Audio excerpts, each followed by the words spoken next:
The Supreme Court has spoken. What the hell do we have to say about it? I'm going to tell you what I have to say about it. Stephen A. Smith Show coming at you on my vacation. Yes, and I can't wait. Let's go.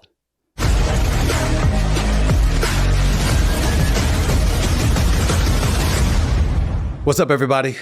Welcome to this special edition of the Stephen A. Smith Show. I know it is a Friday that you are watching this, and I'm usually on the air every Monday, Wednesday, and Friday, 4 p.m. Eastern Standard Time, 1 p.m. Pacific. But on this particular day, obviously, I wasn't expected to be here because I have been on vacation all week. Certain things are necessary to come off vacation for, though, and this is one of them. Before I get into why that is, we're here in our studio thanks to our official studio sponsor, FanDuel Sportsbook. FanDuel is the official sports betting company of the Stephen A. Smith Show. I'm here because of a ruling that took place yesterday. I'm here because the Supreme Court of the United States of America, the Supreme Court of the United States of America, found it unconstitutional to consider race in university admissions any longer, eliminating the principal tool the nation's most selective schools have used to diversify its campuses. Those are the words of the Wall Street Journal that I was just reading from. And I'm pretty pissed off about it. I really, really am. But it's not for the reasons some of you would think. You got a 6-3 ruling, that's fine. Predictable.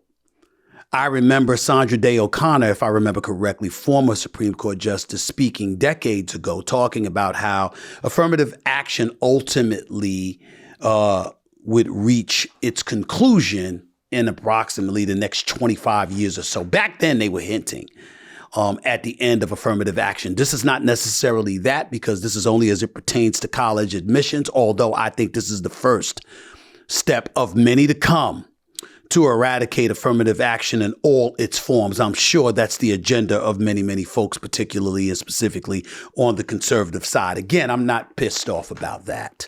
It's very, very predictable. And those who are different than African Americans in this country have a right to feel differently, I suppose.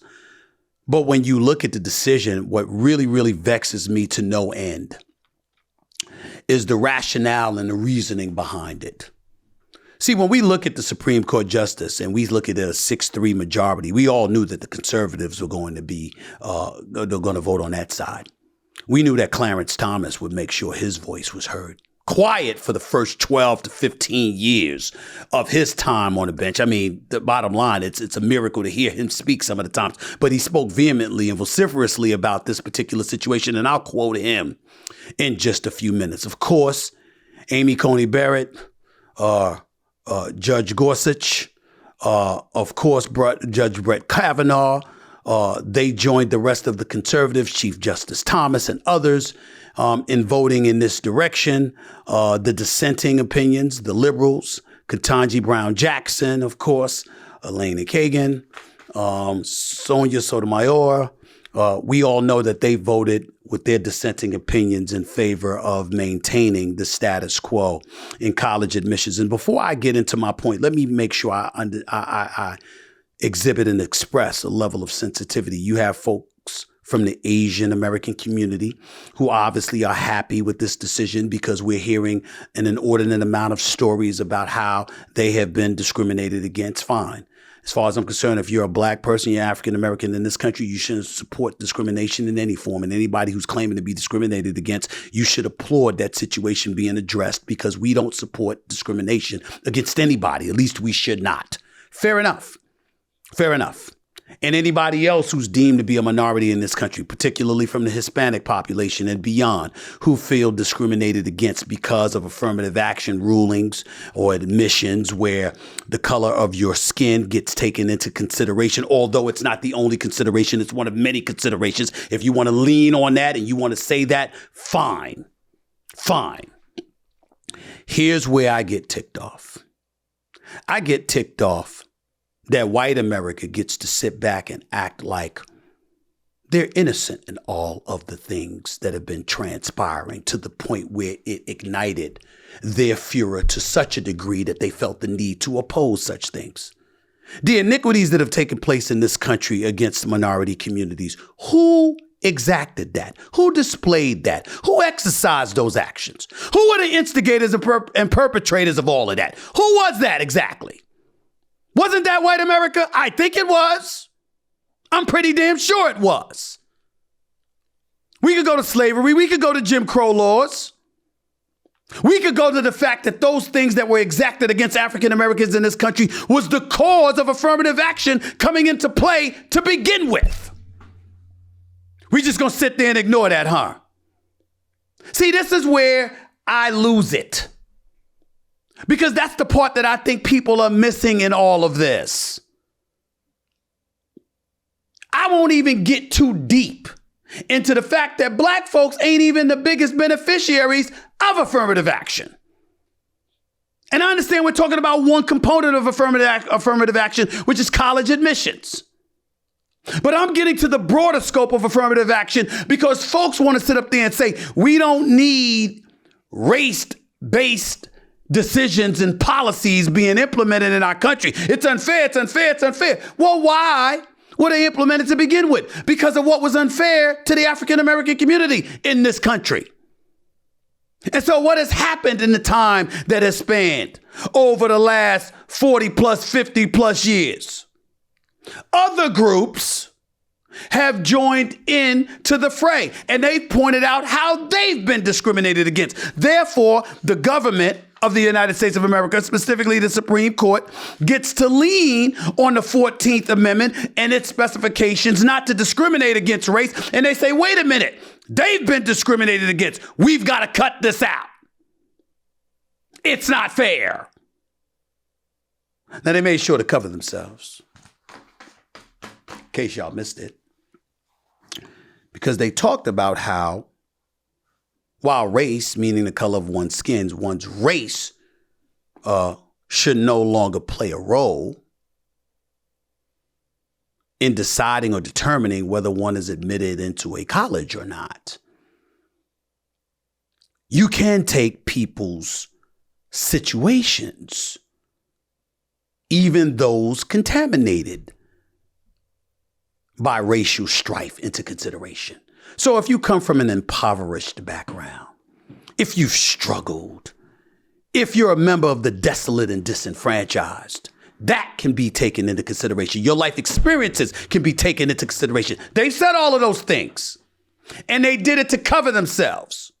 So please be clear, ladies and gentlemen, from a legal perspective, I'm in no position to argue with the Supreme Court of the United States.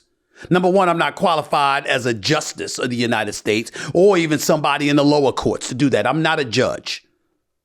I'm not a law expert. So reading the 14th Amendment, seeing the verbiage in the 14th Amendment, understanding that race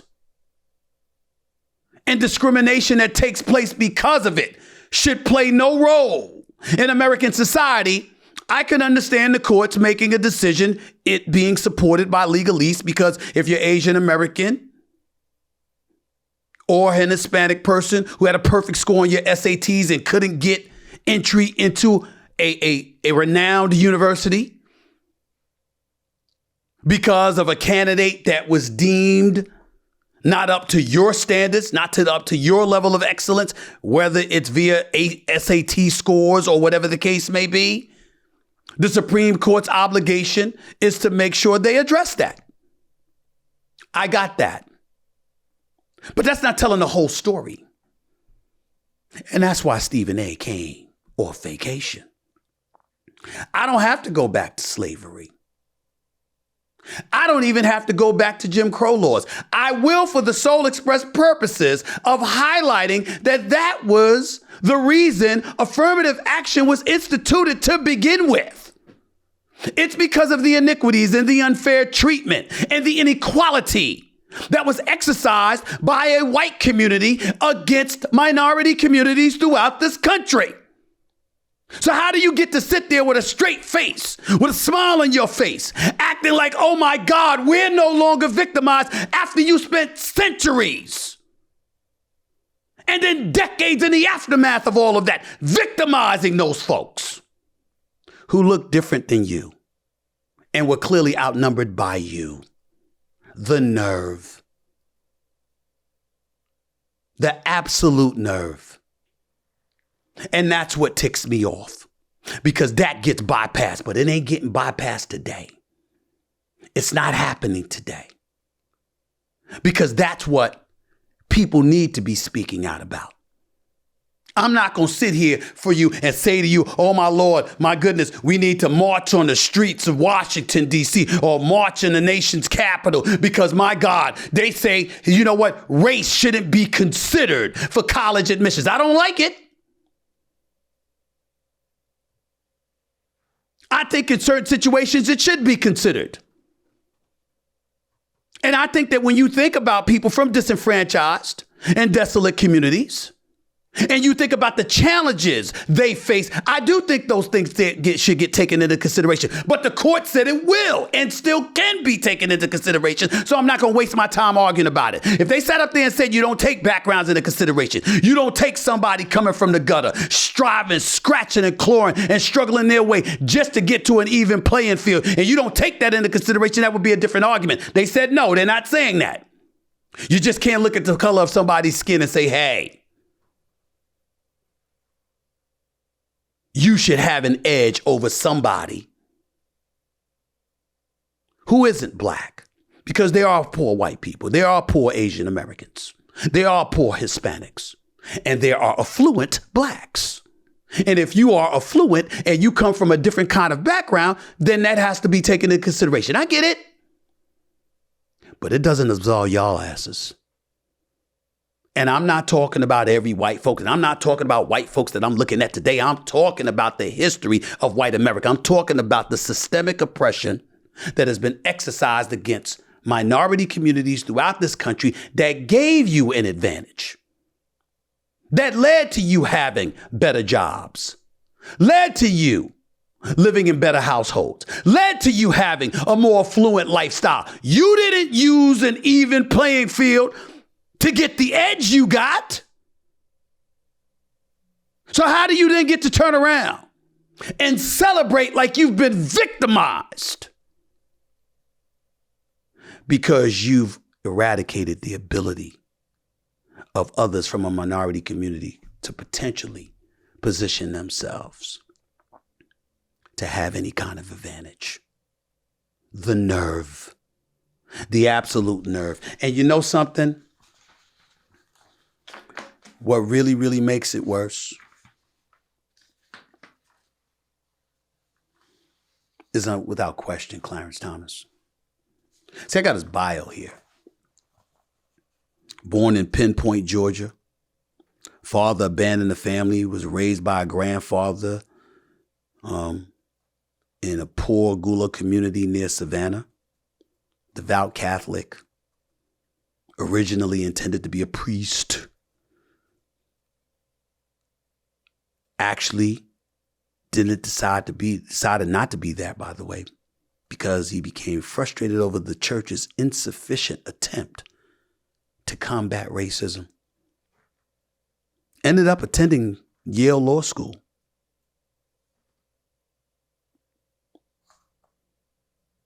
Via affirmative action. He attended law school. He was an affirmative action student. Gets better. Appointed by Ronald Reagan as chairman of the Equal Employment Opportunity Commission. This man once oversaw the EEOC. The very job he held was to address racial inequality in this country. This is the position this man was in. Ultimately, nominated by George H.W. Bush, United States Court of Appeals for the District of Columbia in 1990, and after 19 months there, he made it to the Supreme Court. Second black in the history of the Supreme Court. His predecessor was the great Thurgood Marshall. And we all know his impeccable reputation and how much he cared about his own. Now, I'm not going to sit up here. I could easily go into Clarence Thomas. just based on his resume and go to hell off. But I'd rather use some other stuff that I have here, because there's some things that he had to say that I just found utterly ridiculous. I mean, when you listen to some of his opinions, it's grotesque. It truly, truly is. And I think Dr. Michael Eric Dyson put it best. He said, this is the face of a man who climbed the ladder of affirmative action to his present perch of power, only to help destroy the very ladder on which he ascended. This is not only the mark of deep ingratitude and disavowal of history, but a withering betrayal of justice and democracy. Essentially, you used affirmative action to climb the ladder that you climbed to success, and then did everything you could to knock it down so nobody else could come up the same way you did. That is Clarence Thomas. I don't think there's any other way to slice that. I really, really don't. But that's just the beginning. Like I said, there's so much more to get into. Because let me tell y'all something right now.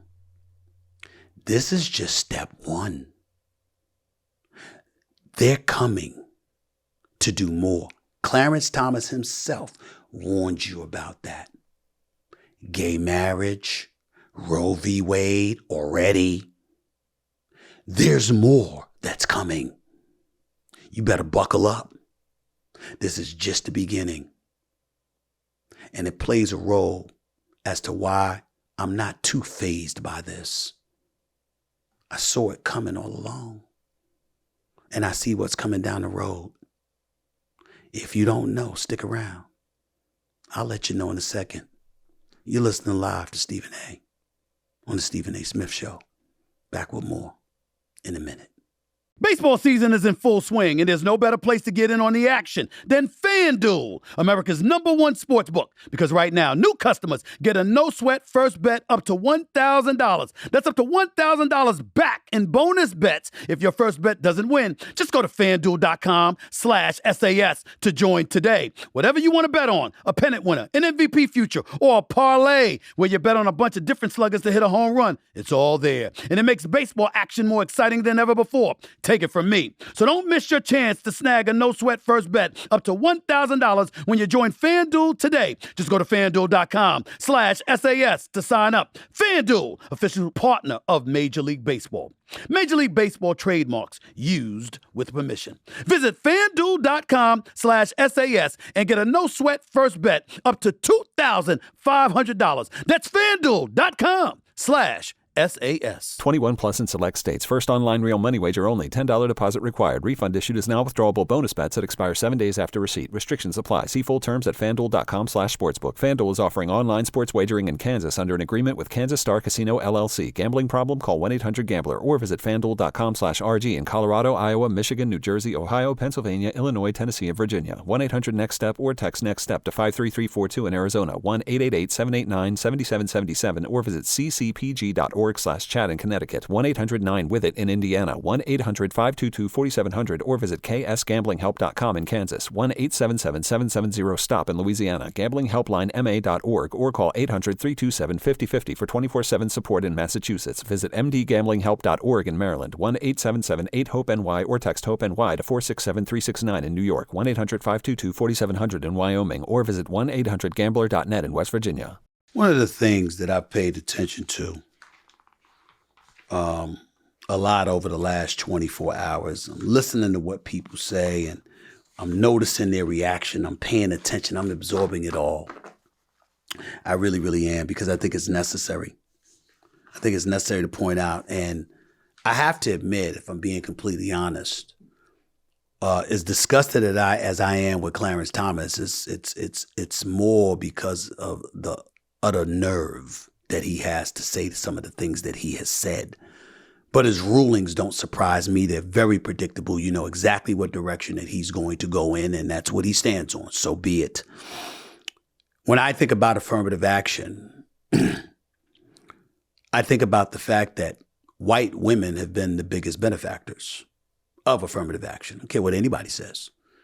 And I had somebody yesterday ask me the question, how do we know that's for sure? It's very, very simple. They classified themselves as a minority at one time.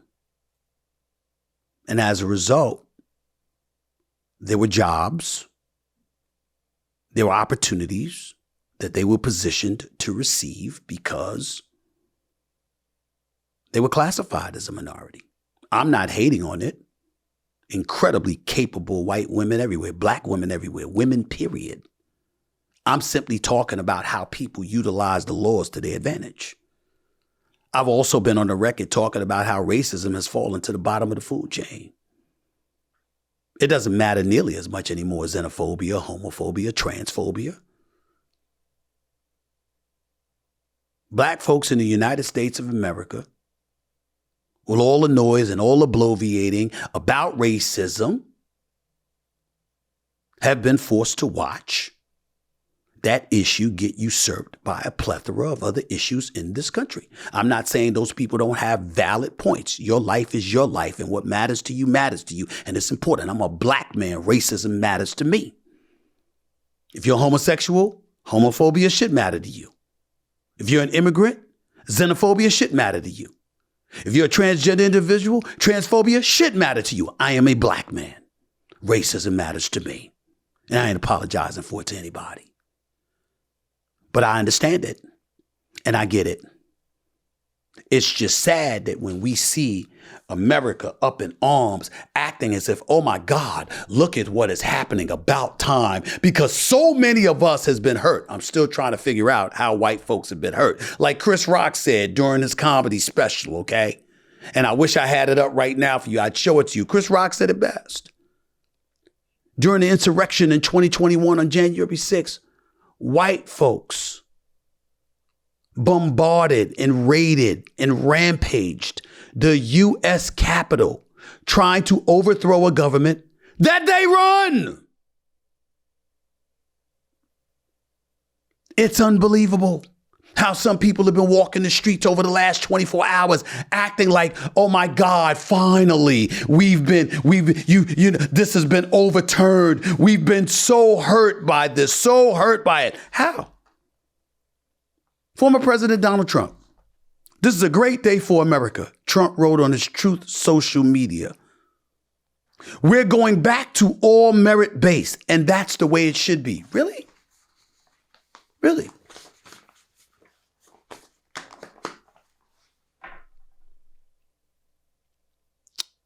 So white folks have been suffering under meritless circumstances.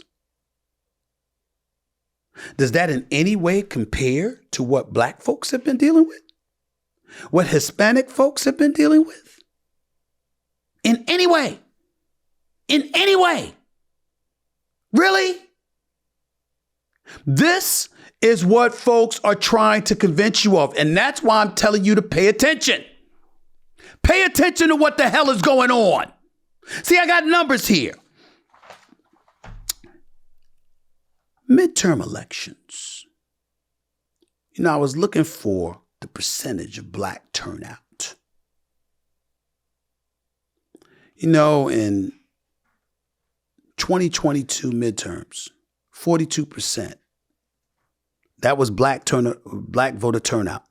That 42% was a 10% drop, nearly 10% drop. It was 51.7% in 2018.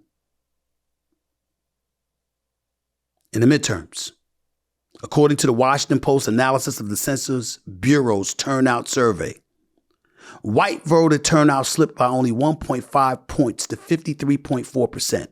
The 11-point turnout gap between white and black voters is the largest in any presidential or midterm election since at least the year 2000. That's the other reason I'm pissed off. Because the reality of the situation, ladies and gentlemen, is that black folks, we can't be absolved for the circumstances that exist. Didn't former President Obama continuously tell people, don't boo, vote. Don't cheer, vote. Vote, vote, vote. Go to the polls. He didn't say presidential elections and stop there. He didn't say senatorial elections. He didn't say congressional elections. He talked about mayors. He talked about DAs, attorney generals, governors, state senators, state representatives. He talked about all of that. Why? Because they play a role in appointing local judges, state judges, who become federal judges, who ultimately get on the Supreme Court. There's a 6-3 conservative majority. Who the hell didn't know what the conservatives were going to do? You didn't know they were going to overturn Roe v. Wade? You didn't know they were coming to address affirmative action? You don't know they're eventually going to address gay marriage? You don't know that they're eventually going to address the borders? You didn't know all of this? Of course you knew. But people choose to be a bit apprehensive and as a result a bit lazy. And then you find yourself in a situation that, guess what? It's a 6-3 majority in the highest court in the land. And oh, by the way, it ain't just folks whose lives are being affected every day that come from depraved and impoverished communities. There was a Supreme Court justice named Ruth Bader Ginsburg, God rest her soul. She knew she was ill. She knew that she wasn't completely healthy. She knew that Obama wanted her to retire so he could ultimately appoint her successor. What did she say? She wanted to be appointed to the courts by his successor. She thought it was going to be Hillary Rodham Clinton. She assumed. Now, these are according to numerous reports. I can't find a specific quote where they said that, but I found numerous people who said that she said that. In the end, the bottom line was clear. Obama wanted to appoint someone. She didn't want it to be him. She wanted it to be Hillary Rodham Clinton because she thought Hillary was going to beat Trump. She assumed. Just like Democrats react in the moment and assume a lot of things while Republicans, particularly conservatives, are plotting for decades. This has been in the works since the 70s, if not earlier. They've been coming. And I say they because I'm thinking about the extreme. There have been Republican courts that have upheld affirmative action policies. Remember, the Warren Court was from 53 to 69. That's the last time there was a liberal majority in the Supreme Court. Ever since then, albeit narrow, there's been a conservative majority in the court for over the last 50 years. 55 and counting, to be exact. Or nearly 55, I'm sorry.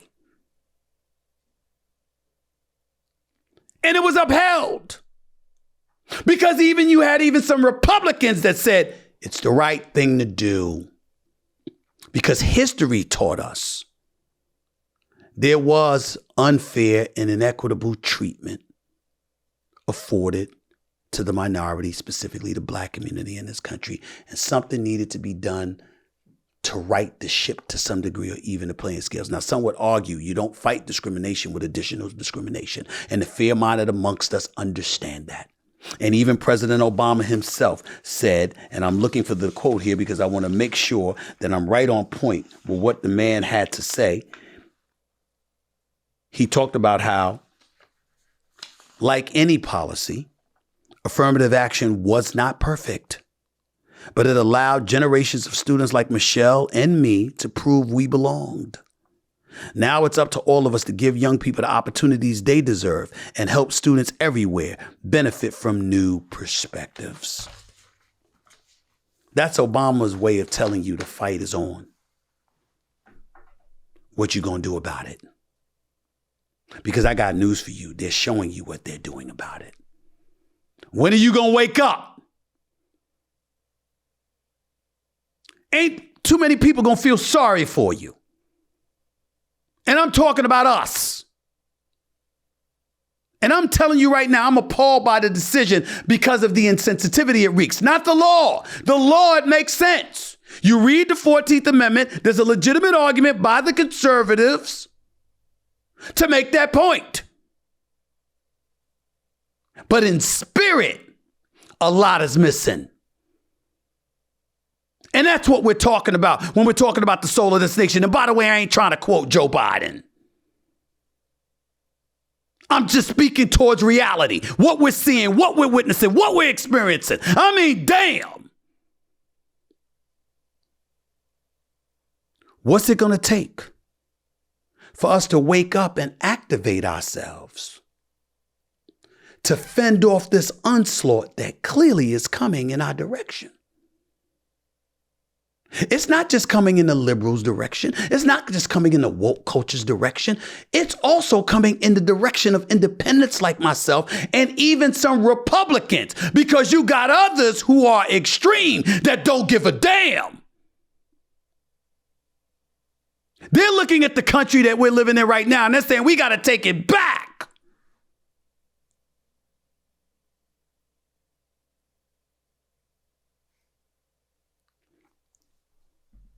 And if it has to get back to the days where stuff damn near resembles Jim Crow laws, so be it, because we got to fight fire with fire. I'm not going to accuse any good, decent, God-fearing American, white, black, or otherwise of literally wanting that. I'm saying that to fend off what they deem to be extremes coming from the left, they're willing to go as far as they're willing to go to put a stop to it. Are you paying attention now? Or are you just going to sit idly by and let it all happen? Before you answer that question in the crevices of your soul, I want to read what Clarence Thomas had to say. Reading from an article on CNN, he said, even in the segregated South where I grew up, individuals were not the sum of their skin color. Obviously, there are many people who would disagree with him about that, but I'll continue. He says, quote, while I am painfully aware of the social and economic ravages which have befallen my race and all who suffer discrimination, I hold out enduring hope that this country will live up to its principles, so clearly enunciated in the Declaration of Independence and the Constitution of the United States, that all men are created equal, are equal citizens, and must be treated equally before the law. What's been the problem minorities in this country have been complaining about forever? It doesn't appear to be that damn equal. Those are words in the Constitution. It also said black men were 3/5 of a man. Women got the right to vote in the 20s. The 20s. Not in the 18th, 17th century. The 20s, 1920s. Black folks didn't get their civil rights until the 60s. But I go a step further. Because obviously Ketanji Brown Jackson, she went off. She had to recuse herself from the Harvard case because obviously she attended school there. But she still offered a dissenting opinion based on UNC's decision. She writes, Justice Thomas ignites too many more straw men to list or fully extinguish here. The takeaway is that those who demand that no one think about race, a classic pink elephant paradox, refuse to see, much less solve for, the elephant in the room, the race-linked disparities that continue to impede achievement of our great nation's full potential. In her broader dissent, Jackson said that the argument made by the challengers that affirmative action programs are unfair blinks both history and reality in ways too numerous to count. But the response is simple. Our country has never been colorblind. And she's right. Our country has never been colorblind. A matter of fact, the first suspicious thing white folks can say to any black person in America outside of Clarence Thomas is that they don't see color. Message to white America: no black person except Clarence Thomas and maybe a few others. Most black people do not believe that. You know why? Because we can't fathom it. I might not have any problem with people around me right now who are white at all, but I know they white. I know this. It's not a crime for me to notice. I don't think negatively of them because they are white, but to say that I don't notice their color is ridiculous.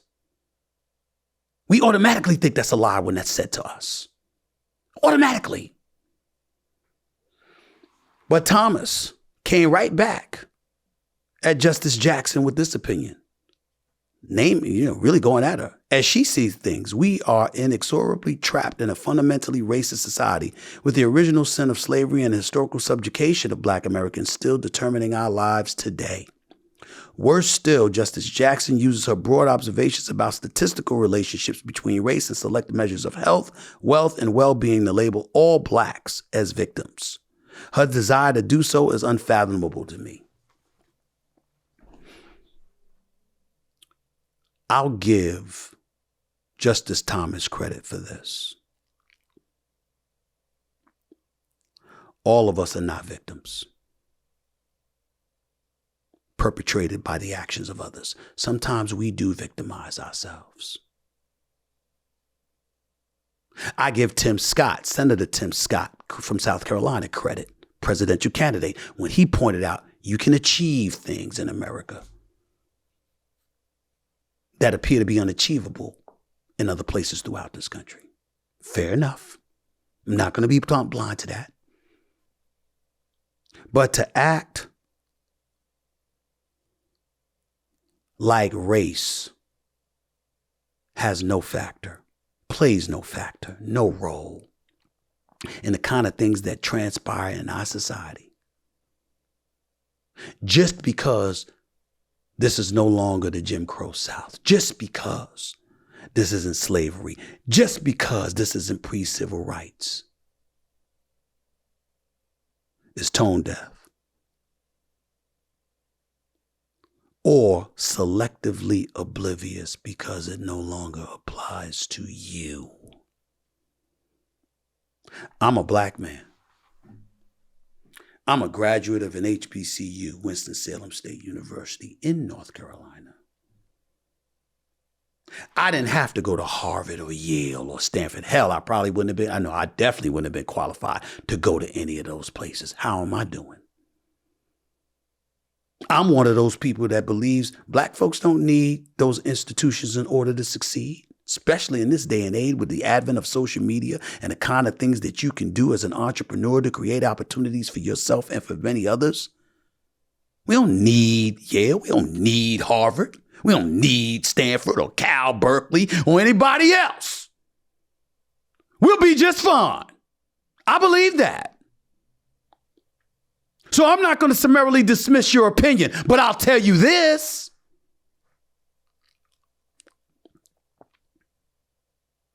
You kind of didn't know I'd make it this far, did you? You didn't know that a guy like Thurgood Marshall would do what he did coming from Howard. You didn't know about so many prestigious, affluent, well-accomplished black folks would be able to succeed going at HBCUs and other predominantly white institutions not named Yale, Harvard, Princeton, Stanford, or anybody else. But we did it anyway.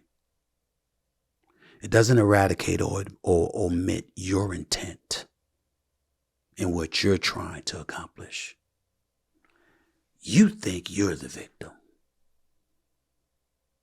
That's what this is about.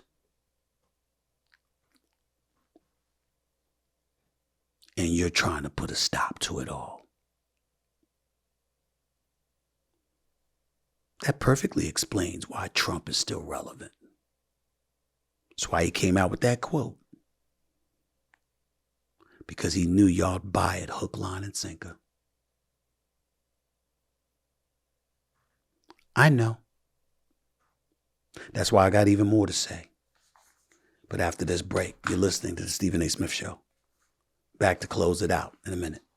School's out, but that doesn't mean it's time to stop learning. Stephen A. never stops learning. You know me. And if it wasn't summer and you were in school, you couldn't learn language as well as you can with Rosetta Stone. Rosetta Stone has been and still is the expert in language learning for 30 years. And for your on-the-go travels this summer, you have an award-winning app where you can learn anytime, anywhere. You can choose from 25 languages. Make it a summer of love with Italian or French, for instance. And you'll see true improvement after each bite-sized 10-minute snippet you take in. And it's not just learning vocab. You'll be a better speaker, listener, conversationalist. They're covering all the bases over there at Rosetta Stone. For a limited time, our listeners can get Rosetta Stone's lifetime unlimited subscription, which gives you access to all 25 of their languages forever for 40% off. Visit rosettastone.com/mercy today. Rosetta Stone, how language is learned.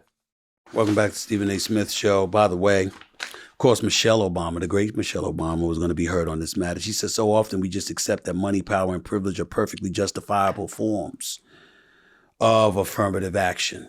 Obviously, she's saying it requires a lot more than that. And of course, she is absolutely right. Just looking at the history of affirmative action, just to get into something before I close the show out today. September 24th, 1965, President Lyndon B. Johnson issued Executive Order 11246, which prohibited employment discrimination based on race, color, and religion by organizations receiving federal contracts and subcontracts. Soon, colleges voluntarily adopted similar policies to combat racial discrimination and accept more students of color who had historically been excluded from colleges and universities. In 1969, many elite universities admitted more than twice as many black students as they had the year before. Why would I bring that up? Because you notice how institutions of higher learning coincide with corporate America, right? Because in most instances, it helps that you have a degree. It helps that you have an education, because you know what it means, right? Education basically means you're trainable. You can read, you can write, you can comprehend. Okay? From that point forward, ladies and gentlemen, it's up to people in positions of influence and power to be receptive to embracing whomever they choose. And if you don't have folks in a position to get a higher education or to get to the prestigious institutions that position you for posh positions, you're not in a position to help diversify, which leaves you at the mercy of those in power, who are usually white. And when that's the case, we're really back to old times. You see the correlation? Why does Stephen A. pay so much attention to corporate America? Because I follow the dollars, baby. I didn't say chase the dollar. I said follow the dollar. Because when you follow the dollar, you understand why decisions are made to begin with. And you don't only understand why those decisions are made in the moments that they're made. You understand why decisions are made prior. When Sandra Day O'Connor alluded to and left the door open for the eradication of affirmative action more than 25 years ago, or around 25 years ago, well, why did she do that? Because even people who supported it knew that it had an extinction attached to it. It wouldn't last forever. The purpose was to give the impression that, sure, we're about fair and equitable treatment under the laws of our land, but it doesn't take into account the subjectivity angle that enters the fray. So many other elements come into the equation. How hard do you work? How well do you speak? Do you dress right? Are you willing to work with people? Do you come across angry? Do you smile enough? Are you a conversationalist? Do you engage in dialogue? Are you a people person? All of these things come into play. Notice how subjective they are. Why do we need laws?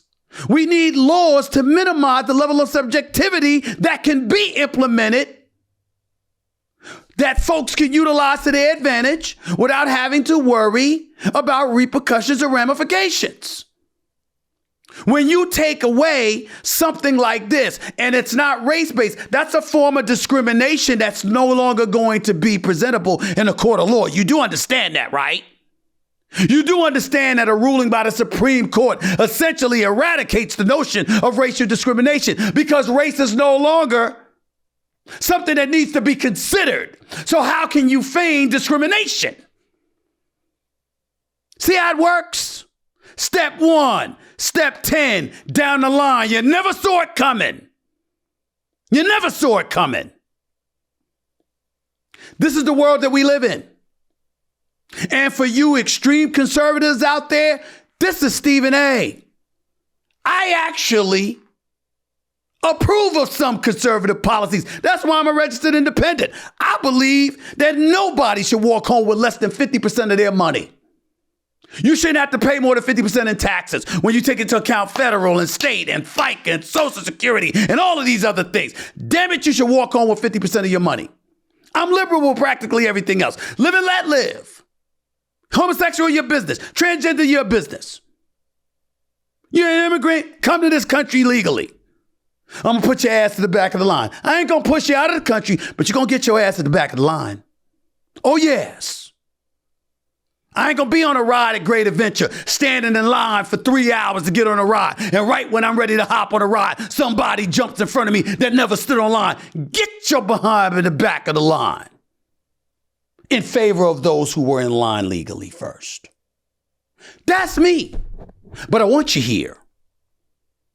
I'm a black man. I ain't trying to ostracize against anybody. I know what it's like to be feeling disenfranchised, to be disenfranchised and to feel ostracized and to have prejudice against me. I know what that's like. Don't like it, don't approve of it, don't support it. All true. But it doesn't mean that rules and regulations don't come along with the fray. And the fact of the matter is, when you eradicate or omit some of those rules, some of those laws that were in place, it's just another chip that gets to get circumvented. Today is college admissions.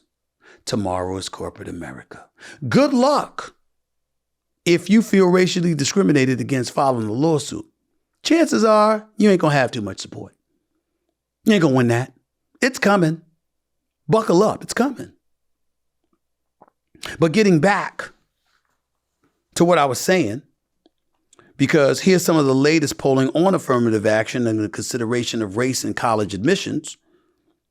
Most of the surveys support banning consideration of race in college admissions. In a poll taken in mid-June, 70% majority of Americans say the Supreme Court should rule that colleges are not allowed to consider race in admissions, with just 30% saying that the court should rule that colleges are allowed to continue considering race. So 70 to 30, that's what they're saying. It's outnumbered in favor of the Supreme Court's decision yesterday. It says support for colleges giving consideration to race and ethnicity is high among Democrats and independents, 54% approve, 29% disapprove. Black Americans, 47% approve, 29% disapprove. Among white Americans, 29% approve, 57% disapprove of affirmative action, and Republicans, 14% approve, 74% disapprove. The vast majority of Americans in this country don't support affirmative action. What's the reason for that? I'll tell you what the reason for that is. In the late 1990s, reading from research here, a network of affirmative action, of anti-affirmative action organizations got together to orchestrate a challenge to affirmative action in the courts. These organizations investigated colleges and universities across the country to identify affirmative action policies they could legally challenge. They also actively recruited white students who they claim may have been denied college admission because of race-based affirmative action to participate as plaintiffs in their lawsuits against these schools. It was not a coincidence that the individuals they ultimately chose for their lawsuits were all white women. This is from research. By focusing on race-based rather than gender-based policies, anti-affirmative action contingencies were able to ignite a politics of white grievance that allied white women with white men against affirmative action.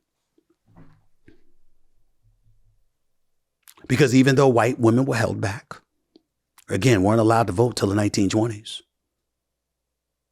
Okay? Our country's centuries old. 1776. But they weren't allowed to vote until the 1920s. White men were holding white women back. That's the truth. And then obviously, once affirmative action came into play, and white women were allowed to classify themselves as minorities, opportunities in colleges presented themselves in ultimately corporate America. And now they're paid more than black men and black women. That's a fact. Now, for those that would sit up there and say, Stephen A., who the hell are you to talk? It's the dumbest argument on the planet. Yes, I'm getting paid. No doubt about it.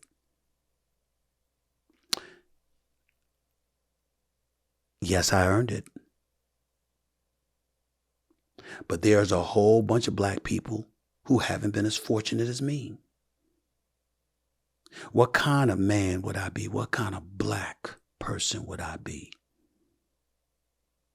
if I forgot that just because I'm doing all right? And by the way, we don't even want to get into my struggles and what I've had to go through to get to where I am, and how I didn't really start getting paid until I was 49 years old. We don't have to go through all of that. We don't have to go through the fact that I was never great in school. And yes, I was born and I had undiagnosed dyslexia and I got left back in the 4th grade and all of that other stuff. You want me to tell you one of the other reasons why I struggled in school? Because I had holes in my roof and rats and roaches running around. And I was freezing. And I was running the streets to get away from home. And I wasn't sitting down studying. I didn't have an after-school program. I didn't have a tutor. I couldn't afford a private or a chartered school.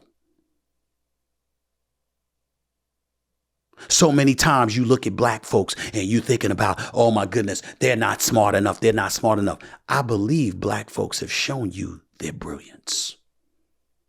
Time and time and time again. You put adverse circumstances in front of our face, we adapt, we rise, we conquer. We're not the only ones. Hispanics do it. Asians do it. Asian Americans do it. Native Americans do it. Indians do it. White Americans do it because some of you grow up poor too. I'm not leaving anybody out. I'm simply saying that when you come from a desolate or impoverished background, maybe, just maybe, you don't have the highest SAT scores. Maybe, just maybe, you don't do as well in school. Maybe, just maybe, you don't come across as intelligent on paper as some of your competitors because you're not studying at all. You're preoccupied with survival. Maybe that's the reason.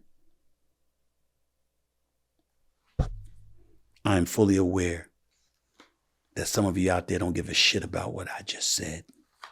I told it to you anyway, because it's the truth.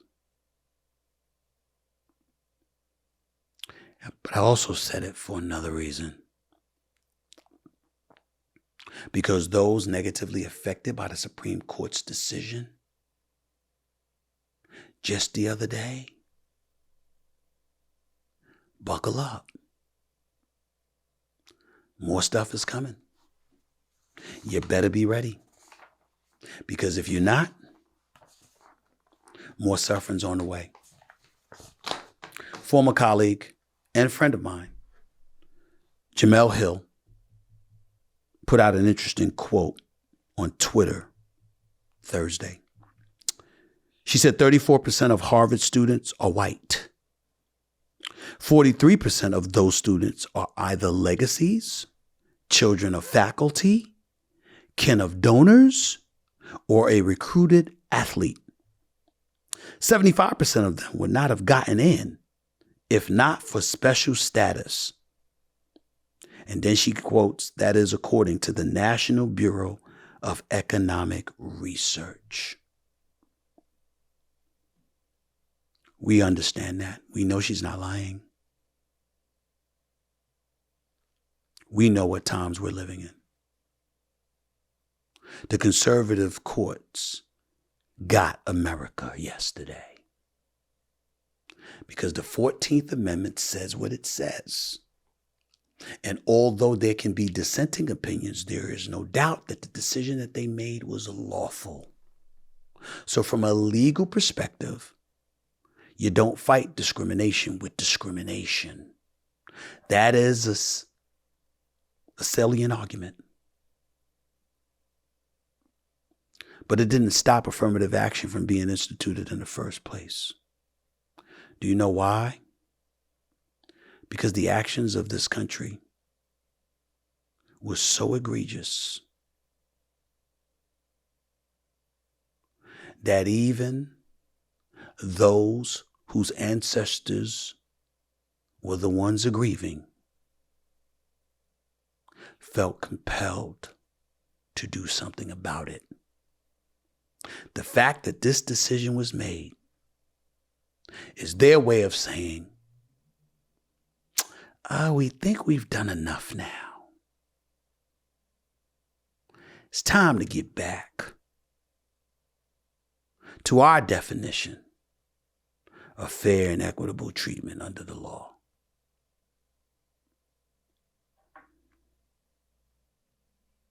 And if you stand by and you say nothing, you do nothing about it, then you deserve what we get. Because the last thing I want to hear is what Hillary Rodham Clinton said when she, figuratively speaking, threw up her arms while conceding she had lost the 2016 election. I tried my best.